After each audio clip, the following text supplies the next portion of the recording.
सुंदरपुर का मोहनदास 90 साल का 3 बेटों का पिता था। मोहन बहुत सज्जन इंसान था।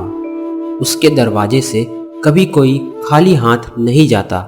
उसका मानना था कि हमारे कर्म हमेशा हमारे साथ रहते हैं। घर में धन धान्य किसी चीज़ की कमी नहीं थी। उसकी उम्र हो गई थी और उसे ये चिंता रहने लगी कि उसकी मृत्यु के बाद उसके बेटे घर संपत्ति जायदाद के लिए एक दूसरे से लड़ाई ना करें। एक दिन मोहनदास ने अपने बेटों को अपने पास बुलाया।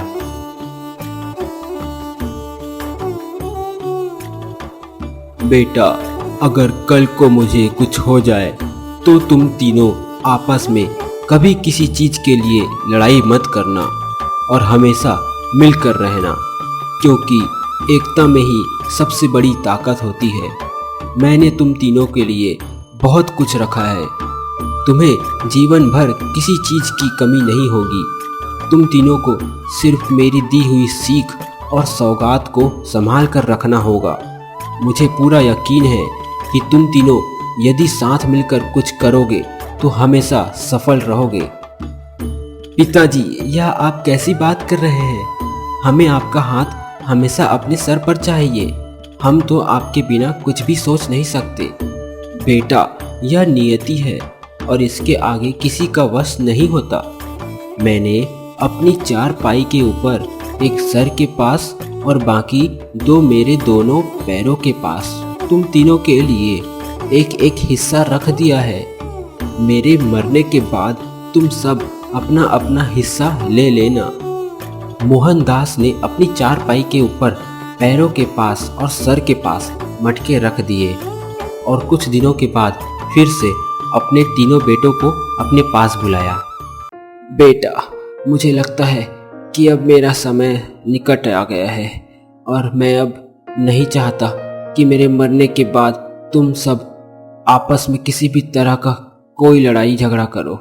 मैं चाहता हूँ कि मेरी आंखों के सामने तुम तीनों अपनी अपनी पसंद से अपने लिए मेरी 4 पाई पर रखे मटके चुन लो और मेरे मरने के बाद अपनी पसंद के मटके मेरे पास से ले लेना। यह आप कैसी बातें करने लगे हैं? हमें किसी चीज की आवश्यकता नहीं है। हमें सिर्फ आपका साथ चाहिए पिताजी। भैया बिल्कुल ठीक कह रहे हैं पिताजी। देखो बेटा, मैंने बहुत से घरों में भाई भाई को लड़ते और एक दूसरे को मारते देखा है। इसलिए मैं नहीं चाहता कि तुम्हारा आपसी प्रेम कल को रुपयों पैसों के लिए खत्म हो जाए। उससे अच्छा होगा कि तुम मेरे जीते जी अपने अपने पसंद का मटका चुन लो, ताकि मैं सुकून से जीवन यात्रा संपन्न करूं। कुशल, तुम तीनों भाइयों में सबसे छोटे हो, इसलिए सबसे पहले तुम अपने बड़े भाइयों को मटका चुनने दो, उसके बाद ही तुम मटका रखना। हाँ पिताजी, मैं जानता हूँ आप जो भी करते हैं वह बहुत सोच समझ कर करते हैं और आपकी हर बात के पीछे कोई न कोई वजह और सीख होती है। चलो, तुम तीनों अपने अपने पसंद का मेरी 4 पाई का एक एक मटका चुन लो और मेरे मरने के बाद अपना हिस्सा ले लेना। तीनों बेटे उदास हो गए, लेकिन पिता की बात मानकर तीनों ने पिता की 4 पाई पर रखे एक एक मटके को चुन लिया। थोड़ी देर के बाद ही मोहनदास की मृत्यु हो गई। किसी चीज की कमी नहीं थी। तीनों बेटों ने मिलकर पिता का अंतिम क्रिया कर्म पूरी विधि विधान से किया। फिर कुछ दिनों बाद पिताजी को गए कई दिन हो गए हैं। हमें अपने परिवार को सुचारू रूप से चलाने के लिए उनके कहे अनुसार अपने जीवन को आगे बढ़ाना होगा। हाँ भैया, आप बिल्कुल सही कह रहे हैं। पिताजी भी तो यही चाहते थे कि हम तीनों मिलकर इस घर को संभालें। ठीक है, तो चलो हम सब अपने अपने हिस्से का मटका खोलकर देखते हैं। तीनों अपने मटके को देखते हैं। मेरे मटके में तो हीरे और जवाहरात रखे हैं। भैया, मेरे मटके में सोने और चांदी के सिक्के हैं। मेरे मटके में मिट्टी है और हड्डियां हैं। भैया, यह कैसा बंटवारा किया है पिताजी ने? सोहन भैया को तो सोने चांदी हीरे जवाहरात दिए हैं और आपको सोने और चांदी के सिक्के दिए हैं। फिर मेरे हिस्से में ये मिट्टी और हड्डियां, ऐसा क्यों किया पिताजी ने? पिताजी का यह बंटवारा मुझे भी समझ नहीं आ रहा है। सोहन भैया, क्या आपको कुछ समझ आया? पिताजी ने मुझे ये मिट्टी और हड्डियाँ क्यों दी है? क्या वो मुझसे प्रेम नहीं करते थे? नहीं कुशल, ऐसा बिल्कुल नहीं है। वह हम सबसे बराबर प्रेम करते थे। उनके इस बंटवारे के पीछे कोई ना कोई कारण और सीख छुपी होगी। छोटे भाई, कोई बात नहीं। मेरे और किशन के हिस्से में आए सोने चांदी के सिक्के और हीरे जवाहरात में से आधे आधे तुम रख लो। हो सकता है पिताजी से हिस्सा बांटने में कोई गलती हो गई है। धीरे धीरे बंटवारे की बात पूरे गांव में फैल गई। गांव के लोगों को तो पहले ही मोहनदास के परिवार की एकता को देखकर जलन होती थी। अब तो उन्हें परिवार तोड़ने का एक मौका मिल गया। कुशल अपने गांव के मित्रों को बंटवारे की बात बताता है। वहाँ लालची व्यापारी भी मौजूद रहता है। अरे राम राम राम, यह तो बहुत गलत किया भाई मोहन चाचा ने। मुझे उनसे ऐसी उम्मीद नहीं थी। हम सब तो उन्हें बड़ा ही समझदार आदमी समझते थे, फिर उन्होंने ऐसा गलत फैसला कैसे ले लिया? व्यापारी जी, अब पता नहीं पिताजी ने ये कैसा निर्णय लिया है। नहीं बेटा, तुम बहुत भोले हो, तुम्हें पता नहीं। किशन और सोहन तो तुमसे बड़े हैं, लेकिन वो चालाक भी हैं। जरूर उन दोनों ने तुम्हारे पिता को तुम्हारे खिलाफ कुछ समझा दिया होगा, क्योंकि तुम तो ठहरे छोटे, तुम क्या करोगे इतने धन का? नहीं नहीं, ऐसा नहीं है। वह दोनों मुझसे बड़े हैं और वो मुझे बहुत प्यार और इज्जत देते हैं। मेरी हर बात मानते हैं, मुझे अच्छी बातों को समझाते हैं। सही कह रहे हो तुम। बड़े भैया हमेशा कुशल को बहुत प्यार और इज्जत देते हैं। देखो बेटा, उम्र और तजुर्बे से मैं तुमसे बहुत बड़ा हूँ। हाँ, इसीलिए तुम्हें बता रहा हूँ, अभी भी वक्त है। तुम्हें कचहरी में जाना चाहिए अपने हिस्से के लिए। ऐसा थोड़ी होता है कि दो बच्चों को सोना चांदी जेवर रुपया पैसा सब दे दिया और एक को मिट्टी और हड्डी है। यह क्या बात होती है? कुशल व्यापारी की बात का कोई जवाब नहीं देता है। ऐसे ही गांव के कई लोग कुशल को अपने भाइयों के प्रति भड़काने की बात करते हैं। कुशल बहुत परेशान हो जाता है। मोहनदास का एक नौकर हमेशा मोहन के साथ बचपन से रहता था। उसने मोहन के बेटों से कहा, मैं यह तो नहीं जानता कि आपके पिता ने यह बंटवारा क्या सोचकर किया है, परंतु इतना जरूर जानता हूँ कि वह कभी किसी के साथ अन्याय नहीं करते। तुम तो उनके अपने बेटे हो। हाँ काका, आप बात तो सही कर रहे हैं। इसलिए हम भी बहुत परेशान हैं कि पिताजी ने यह अजीब सा बंटवारा क्यों किया। तीनों बेटे इस सोच में थे कि आखिर इस बंटवारे का मतलब क्या है। मुझे लगता है कि पिताजी के इस बंटवारे की पहेली को उनके मित्र और हमारे नगर के महाराज चतुर सिंह हल कर सकते हैं। तीनों बेटे पिता के मित्र और अपने नगर के राजा महाराज चतुर सिंह के पास जाते हैं। महल के बाहर ही उन्हें राजकुमारी मिलते हैं। फिर वह राजकुमारी से पूछते हैं, महाराज कहाँ है राजकुमारी जी? वह महल में ही है, परंतु उनके पास जरा सी भी अकल नहीं है। वे पूरे अंधे हो चुके हैं। तुम उनके पास क्यों जा रहे हो? भैया, राजकुमारी ने महाराज को अंधा क्यों कहा? पता नहीं। चलो अंदर चलते हैं और देखते हैं कि क्या बात है। तभी उन्हें राजकुमार मिलते हैं। राजकुमार जी, महाराज कहाँ हैं? उन्हें कुछ समझ नहीं आता। उनकी अकल नहीं बची है। यह आप क्या कह रहे हो राजकुमार जी? सच कह रहा हूँ। तुम्हें मुझ पर यकीन नहीं है तो महल के अंदर जाओ और खुद देख लो। उन्हें कुछ भी समझ नहीं आता। तीनों भाइयों को यह सुनकर बड़ा ही अजीब लगा। तभी महारानी की नज़र तीनों भाइयों पर पड़ती है। महल के लोग तीनों भाइयों को बहुत अच्छे से पहचानते थे। महारानी तीनों के पास आकर बोली, कैसे हो तुम सब?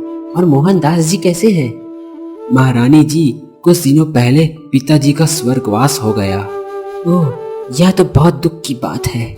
हम महाराज से मिलने आए हैं। अगर आपकी आज्ञा हो तो क्या हम उनसे मिल सकते हैं?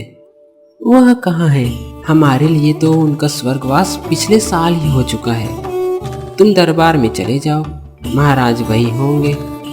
तीनों भाइयों को महारानी की बात भी समझ नहीं आ रही थी। फिर वह दरबार में पहुंचते हैं और महाराज को सारी बातें बताते हैं।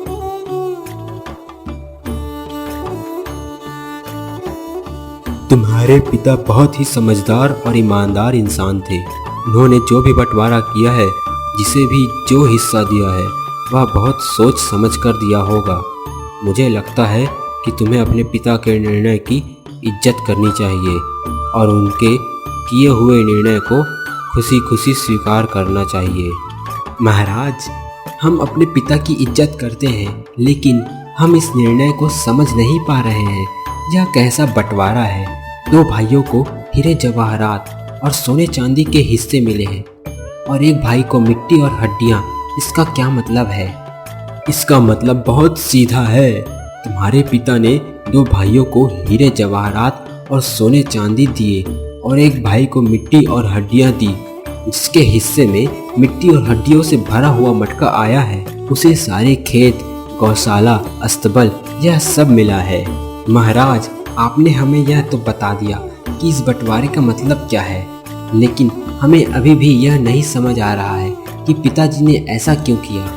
तुम्हारे पिता ने इस बारे में मुझसे चर्चा की थी और उन्होंने मुझे यह कहा था कि मैं इस पहेली का हल तुम्हें तभी बताऊंगा जब तुम तीनों एक साथ मेरे पास आओगे। मतलब अगर हम में से कोई एक नहीं आता तो आप हमें इस पहेली का मतलब नहीं बताते?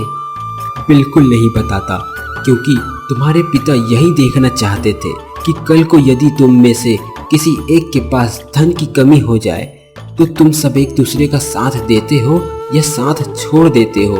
परंतु तुमने उनकी दी हुई शिक्षा को अपने साथ रखा और एक भाई के हिस्से में मिट्टी और हड्डी आने के बाद भी तुम उनके साथ खड़े रहे। यही तुम्हारे पिता के जीवन भर की पूंजी है, जो असली मायने में उन्होंने तुम सबको दी है। महाराज की बात सुनकर तीनों खुश हो जाते हैं और उनसे विदा लेकर वहां से जाने लगते हैं। तभी कुशल महाराज से कहता है, महाराज, अगर हमारे प्राणों की माफ़ी मिले तो हम आपसे कुछ और भी सवाल पूछना चाहते हैं। बोलो, क्या पूछना चाहते हो?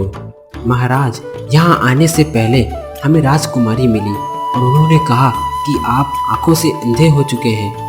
और फिर हमें राजकुमार मिले, उन्होंने कहा कि आपकी अकल नहीं है और आपको कुछ दिखाई नहीं दे रहा है और कुछ भी समझ नहीं आ रहा है। और अंत में हमें महारानी मिली और उन्होंने तो कह दिया कि आपकी मृत्यु हो चुकी है। मैं समझ गया। महारानी को लगता है कि मैं हर समय सिर्फ अपने राज्य और प्रजा के बारे में ही सोचता हूँ, इसलिए मैं उनके साथ समय व्यतीत नहीं करता, जिसके कारण वह मुझे मरा हुआ समझती है। राजकुमार अब 18 वर्ष के हो चुके हैं और मैं चाहता हूँ कि वह अपनी शिक्षा पूरी करके मेरी दी हुई परीक्षाओं को उत्तीर्ण करे और उसके बाद मैं यह राजकाज उसको सौंप दूँ। परंतु उन्हें लगता है वह मेरे इकलौते पुत्र हैं, उन्हें किसी भी शिक्षा या परीक्षा की कोई ज़रूरत नहीं है। मुझे ऐसे ही उनका राज्याभिषेक कर देना चाहिए। और रही राजकुमारी की बात, तो मैं राजकुमारी के लिए एक सुयोग्य वर देख रहा हूँ, परंतु राजकुमारी अपने पसंद के वर से विवाह करना चाहती है और उन्हें लगता है कि मुझे उनकी खुशियाँ नहीं दिखती, इसलिए वह मुझे अंधा समझती है। महाराज, हम आपकी और अपने पिता दोनों की बात को पूरी तरह समझ गए। हमारे पिता ने क्यों कहा था कि एकता में बल होता है और उन्होंने ऐसा बंटवारा क्यों किया था, क्योंकि वह चाहते थे कि हम भाइयों को यह पता हो कि हम एक दूसरे के लिए क्या सोचते हैं। उनके किए हुए बंटवारे से हम सब परेशान थे, परंतु हमारे छोटे भाई ने पिता के किए हुए बंटवारे के बावजूद भी हमें अपने हिस्से की धन दौलत मांगने की बात नहीं कही। इसका मतलब यह है कि हमारे बीच में पैसे की वजह से कभी मनमुटाव नहीं होगा। काश मेरे पुत्र और पुत्री भी तुम्हारी तरह अपने पिता के फैसले को समझ सकते। तीनों भाई अपने पिता के किए हुए बंटवारे से बहुत खुश थे। पिता के बंटवारा करने के बावजूद भी वो तीनों साथ मिलकर रहते थे और एक दूसरे का ध्यान रखते थे।